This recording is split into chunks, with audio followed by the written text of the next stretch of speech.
तो कैसे हैं आप लोग। उम्मीद है आप सभी लोग अच्छे होंगे और अच्छे से अपनी पढ़ाई को कर रहे होंगे। आज की इस वीडियो में हम लोग पढ़ेंगे प्रकाश का परावर्तन एवं प्रकाश का अपवर्तन, यानी कि इस तरह से इसको पढ़ेंगे कि एग्ज़ाम में 6 नंबर 7 नंबर से आए, यानी कि लॉन्ग में आए और हम लोग अच्छी तरीके से लिख लें और पूरा नंबर हमको मिल जाए। तो चलिए बिना देरी किए हुए हम इस वीडियो को शुरू करते हैं। आप सभी लोग पूरा ध्यान केंद्रित करके इसको देखिएगा, एकदम आपको लिखने की ज़रूरत ही नहीं पड़ेगी, एकदम अच्छी तरीके से याद हो जाएगा। देखिए अब क्या है, यह तो ऑटोमेटिक चित्र बना, इसका नाम कुछ भी दे दीजिए। इसका नाम ए दे दीजिए, बी दे दीजिए, इसका नाम ओ दे दीजिए, इसका नाम क्या ए बी सी डी और एफ दे दीजिए। ठीक, आप एकदम ध्यान से सुनिएगा। प्रकाश का पहले जान लेते हैं परिभाषा। प्रकाश का परावर्तन किसे कहते हैं? जब प्रकाश की किरण क्या है, जब प्रकाश की किरण कहाँ पड़ती है? किसी चमकीली सतह पर पड़ती है। कहाँ पड़ती है? जब प्रकाश की किरण किसी चमकीली सतह पर पड़ती है तो वह अपने मार्ग से विचलित होकर उसी माध्यम में लौट जाती है। क्या हो जाती है? उसी माध्यम में लौट जाती है। उसे क्या कहते हैं? प्रकाश का परावर्तन कहते हैं। क्या कहते हैं? प्रकाश का परावर्तन। एक बार और, जब प्रकाश की किरण किसी चमकीली सतह पर पड़ती है और वह अपने मार्ग से विचलित होकर उसी माध्यम में लौट जाती है, उसे क्या कहते हैं? प्रकाश का परावर्तन कहते हैं। एक बार और, जब प्रकाश की किरण कहाँ पड़ती है? जब प्रकाश की किरण किसी चमकीली सतह पर पड़ती है तो वह क्या होती है? अपने मार्ग से विचलित होकर उसी माध्यम में लौट जाती है। उसे क्या कहते हैं? प्रकाश का परावर्तन कहते हैं। एकदम ध्यान से सुनिएगा। आने वाली किरण को क्या चीज़? आने वाली किरण को आपतित किरण कहते हैं। कौन सी किरण कहते हैं? आपतित किरण कहते हैं। आपतित किरण। और जाने वाली किरण को परावर्तित किरण कहते हैं। क्या कहते हैं? परावर्तित किरण। परावर्तित किरण। फिर एकदम ध्यान से सुनिएगा। आपतित किरण और यह है अभिलंब। क्या है? अभिलंब। अभिलंब है। और यह जो है इसे कहते हैं आपतन बिंदु। क्या कहते हैं? आपतन बिंदु। देखिए, अब देखिए, यानी कि अब यह आने वाली किरण को आपतित किरण कहते हैं और जाने वाली किरण को परावर्तित किरण कहते हैं।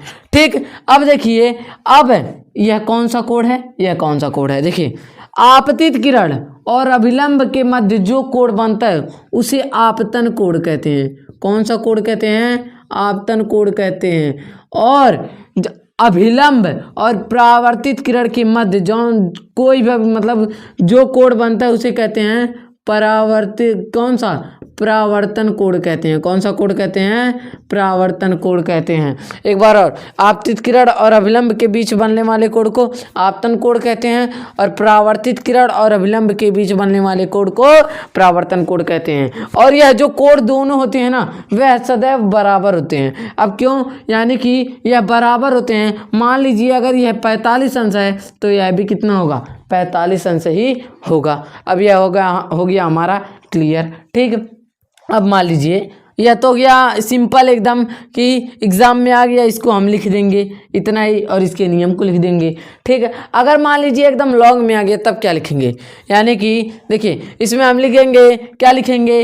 यानी कि सी, क्या चीज़?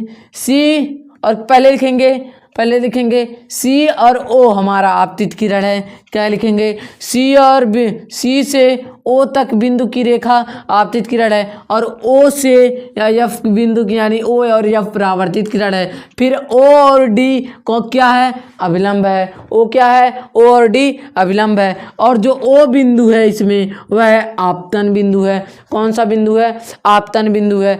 ठीक है, अब देखिए, अब फिर से लिखेंगे आपतित किरण। अब फिर लिख देंगे आपतित किरण किसे कहते हैं? परावर्तित किरण किसे कहते हैं? आपतन कोण किसे कहते हैं? परावर्तन कोण किसे कहते हैं? यह हमारा हो जाएगा। ठीक, अब जान लेते हैं इनके नियम।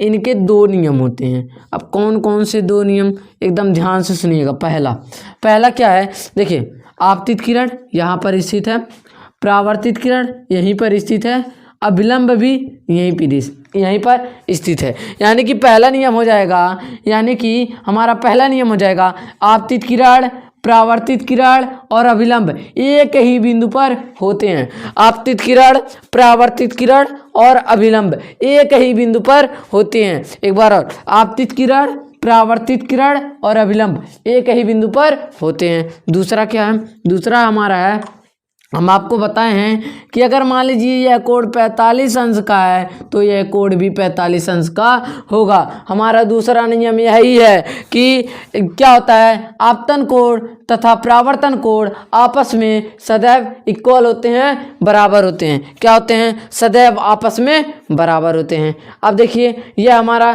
खत्म हो गया। अब हम लोग चलते हैं प्रकाश के अपवर्तन की ओर। कहाँ चलते हैं? प्रकाश के अपवर्तन की ओर। पहले इसको इरेज करते हैं। देखिए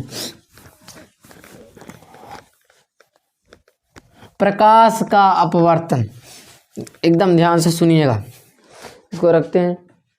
देखिए प्रकाश का अपवर्तन लिखते नहीं है, डायरेक्ट आप सभी को बताते हैं चित्र के अनुसार। देखिए इसका चित्र इस तरह से होता है। किस तरह से होता है? इस तरह से होता है। देखिए अब क्या है, इसमें मान लीजिए पानी भरा हुआ है। क्या है? पानी भरा हुआ है, ठीक है। अब इसमें जो होगा, एकदम ध्यान से सुनिएगा, अंदर का माध्यम जो होगा वह सघन माध्यम होगा। यहाँ नहीं लिखते हैं, यहाँ पर ऐसे डैश लगा कर लिख दे रहे हैं सघन माध्यम। कौन सा माध्यम? सघन माध्यम। और जो बाहर का माध्यम है वह है विरल। कौन सा है? विरल, ठीक है। वह कौन सा है? विरल। तब एकदम ध्यान से सुनिएगा, मान लीजिए यहाँ पर अभिलंब है। क्या है? यहाँ पर अभिलंब है। अभिलंब हम लोग खींच दिए, ठीक है। अब देखिए जब प्रकाश की किरण एक माध्यम से दूसरे माध्यम में प्रवेश करती है तो वह क्या हो जाती है? अपने मार्ग से विचलित हो जाती है। क्या हो जाती है? अपने मार्ग से विचलित हो जाती है। उसे ही हम कहते हैं प्रकाश का अपवर्तन कहते हैं। क्या कहते हैं? प्रकाश का अपवर्तन। यानी कि क्या चीज़ है? जब प्रकाश की क्या चीज़? जब प्रकाश की, यानी कि जब प्रकाश की किरण एक माध्यम से, यानी कि यह है विरल माध्यम, और दूसरे माध्यम में प्रवेश करती है, यानी कि एक माध्यम से दूसरे माध्यम में प्रवेश करती है, उसे क्या कहते हैं? प्रकाश का अपवर्तन कहते हैं। एक बार और, जब प्रकाश की किरण एक माध्यम से दूसरे माध्यम में प्रवेश करती है उसे क्या कहते हैं? प्रकाश का अपवर्तन कहते हैं। अब देखिए इसमें क्या है, यहाँ पर भी है अभिलंब, यहाँ पर है आपतन बिंदु। क्या है? आपतन बिंदु। यहाँ पर भी लिख लीजिएगा, क्या है? आपतन बिंदु लिख दे रहे हैं। आपतन बिंदु यहाँ पर है। देखिए अब एकदम ध्यान से देखिए, इसमें आने वाली किरण को आपतित किरण ही कहते हैं। इसमें भी आपतित किरण भी कहते हैं, इसमें भी आपतित किरण कहते हैं। लेकिन इसमें जो किरण जा रही है, यानी इस वाले किरण को अपवर्तित किरण कहते हैं। कौन सा किरण कहते हैं? अपवर्तित किरण कहते हैं। देखिए अपवर्तित किरण, ठीक। अब देखिए यहाँ पर भी कोण बन रहा है, यहाँ पर भी कोण बन रहा है। देखिए यहाँ पर जो कोण बनेगा उसे कहेंगे आपतन कोण। क्या कहेंगे? आपतन कोण। और यहाँ पर जो कोण बनेगा इसे कहेंगे अपवर्तन कोण। क्या कहेंगे? अपवर्तन कोण। अपवर्तन कोण। देखिए अब यह हो गया हमारा पूरा नाम। इसे भी आप सभी लोग नाम दे सकते हैं, ए बी पी, इसका नाम ओ, फिर यहाँ पर लिख दीजिए यहाँ पर सी, फिर बस हो गया ना।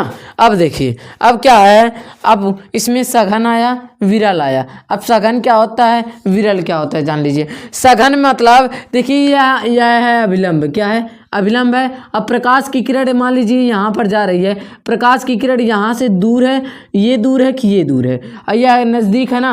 तब सघन में यही होता है कि जो प्रकाश की किरण होती है अभिलंब की ओर झुक जाती है, और जो विरल होता है वह अभिलंब से दूर हट जाता है। बस यही अंतर है। यानी कि जब प्रकाश की किरण एक माध्यम से दूसरे माध्यम में प्रवेश करती है तो उसे क्या कहते हैं?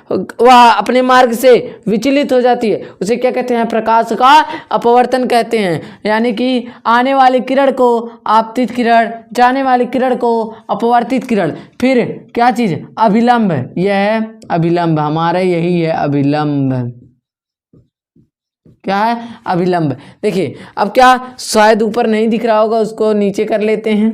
देखिए ऊपर नहीं दिख रहा होगा, इसीलिए ऊपर नीचे कर लेते हैं। देखिए अब क्या है, हमारा यही है अभिलंब। अब आपतित किरण और अभिलंब के मध्य जो कोण बनेगा उसे कहेंगे आपतन कोण, और अपवर्तित किरण और क्या चीज़, अभिलंब, यहाँ पर भी है, अभिलंब के मध्य जो कोण बनेगा उसे कहेंगे अपवर्तन कोण। क्या कहेंगे, अपवर्तन कोण। तब एकदम ध्यान से सुनिएगा, इनके भी दो नियम होते हैं। कौन कौन, पहला है आपतित किरण, अपवर्तित किरण और अभिलंब एक ही बिंदु पर होते हैं। उसमें भी यही, वहाँ पर था आपतित किरण, परावर्तित किरण, लेकिन यहाँ पर हो जाएगा अपवर्तित किरण, एक ही बिंदु पर होते हैं। ठीक। दूसरा नियम क्या है, जो क्या होता है, दूसरे नियम को हम स्नेल का नियम भी कहते हैं। क्या कहते हैं, स्नेल का नियम भी कहते हैं। अब स्नेल का नियम क्या है, साइन आई बटे साइन आर, क्या, साइन आर बराबर स्थिरांक, क्या चीज, स्थिरांक, नियतांक। ठीक है। अब देखिए अब क्या हो गया, यानी कि इसको आई से कर देंगे यानी कि आपतन कोण, इसको आर से कर देंगे यानी कि अपवर्तित क्या चीज, अपवर्तन कोण। ठीक। अब इस क्लास को यहीं पर एंड करते हैं। अगर आप सभी को क्लास 10th का मैथ पढ़ना है तो आप सभी लोग कमेंट कर दीजिए किस मतलब कौन सा वीडियो बन जाए, प्रीवियस ईयर्स क्वेश्चन, MCQs, फिर कि मतलब कि 4 नंबर 5 नंबर लॉन्ग में जो क्वेश्चन आता है वह बन जाए। अगर आप सभी को इन सभी का PDF चाहिए एकदम डिटेल में तो आप सभी लोग क्या करिए, कमेंट कर दीजिए, मैसेज कर दीजिए व्हाट्सएप पर, तो हम आपको एक ग्रुप में ज्वाइन करेंगे, फिर इसी ग्रुप में आप सभी को PDF मिलता रहेगा। अगर आप सभी को वीडियो अच्छा लगा हो, वीडियो को एक लाइक एंड चैनल को सब्सक्राइब करें। अब हम मिलेंगे अगली वीडियो में किसी और टॉपिक के साथ। जय हिंद।